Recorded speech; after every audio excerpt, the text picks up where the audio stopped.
Are you ready? It's official. It's confirmed. And honestly, it might be the most exciting motorsport announcement of the entire year. Max Verstappen, four-time Formula One world champion, the most feared driver on the planet, is going to the Nürburgring. Not to watch, not to wave a flag from the podium, to race.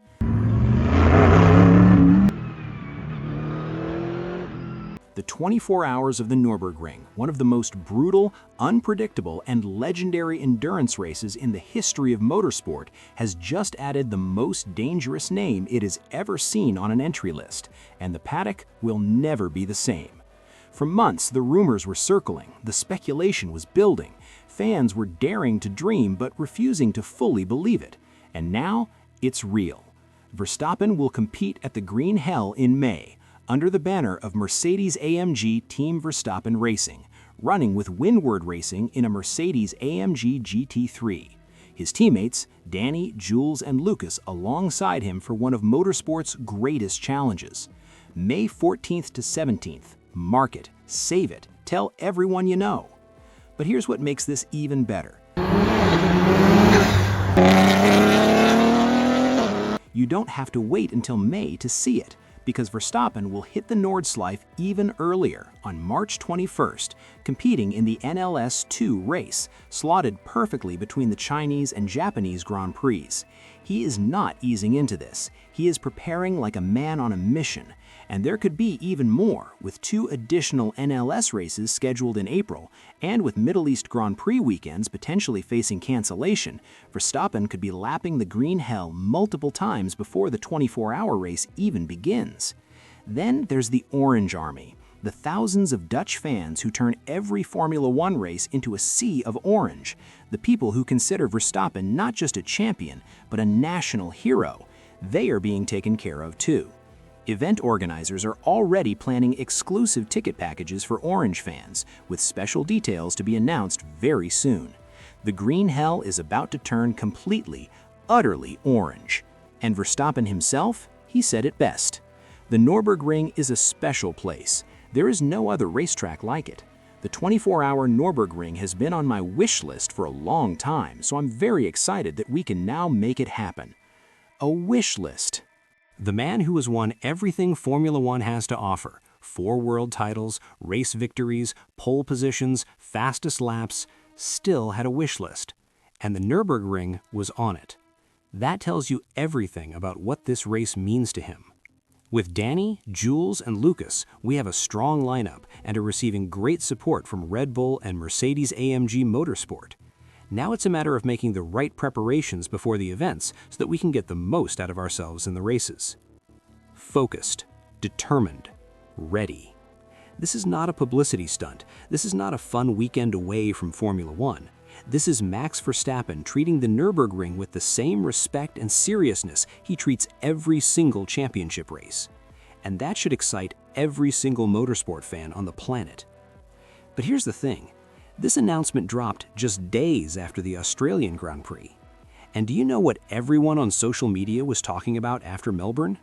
Lewis Hamilton, George Russell's win, the FIA controversy that exploded in the post-race press conference, the political drama, the paddock tension, the headlines that swallowed every platform whole.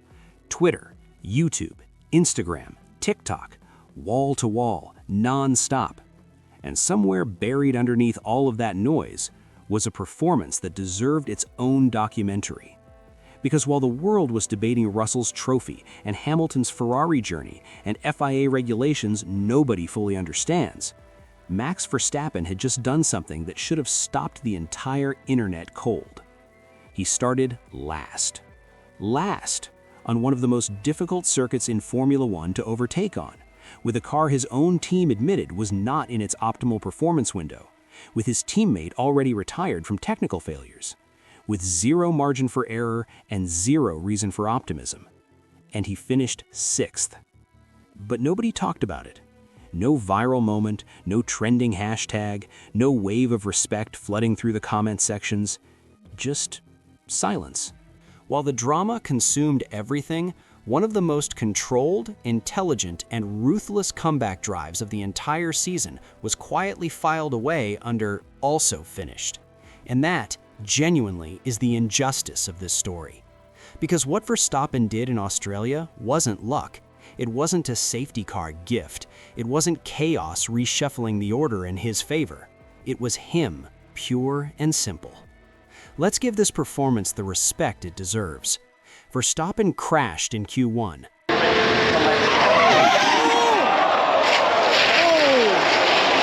Lost control at turn 1, hit the barriers, red flag, session over. Eliminated before qualifying even truly began. In that moment, every narrative that had been building about Red Bull's difficult season suddenly felt confirmed. Mercedes closing the gap, Ferrari fighting for podiums, McLaren relentless at every corner, and now their champion starting last. On a circuit where clean air is a luxury and positions are earned in millimeters, not meters. When the lights went out, Verstappen made a decision that most drivers under championship pressure emotionally cannot make. No, you just hit the brakes and something a bit funny. It's all okay now. He chose patience over aggression. Instead of attacking in the chaos of the opening laps, he protected his tires, managed his car balance, and accepted small losses in certain sectors to maintain the RB's long-term stability, because he already knew something the rest of the grid didn't. The car wasn't there yet, but it would be.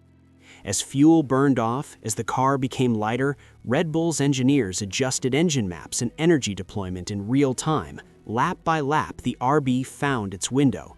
And when it did, Verstappen was already perfectly positioned. Tires alive, car balanced, mind ice cold. While drivers around him began suffering degradation, he began posting his fastest laps of the entire race. 6th place from 20th on the hardest circuit to overtake on in a car that wasn't even the fastest that weekend. That was the story Australia should have told the world.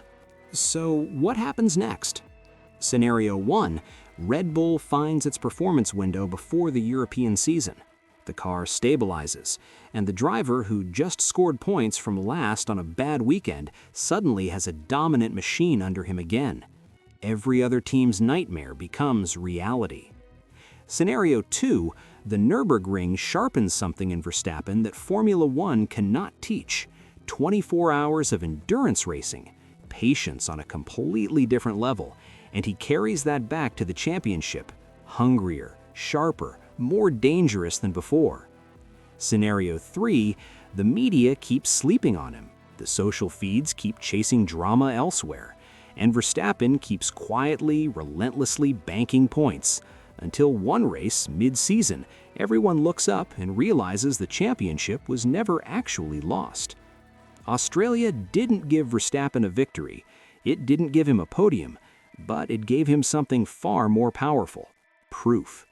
Proof that even when the car isn't right, even when the weekend falls apart, even when nobody is watching, he is still the most complete racing driver on the planet. And now he's taking that to the Nürburgring.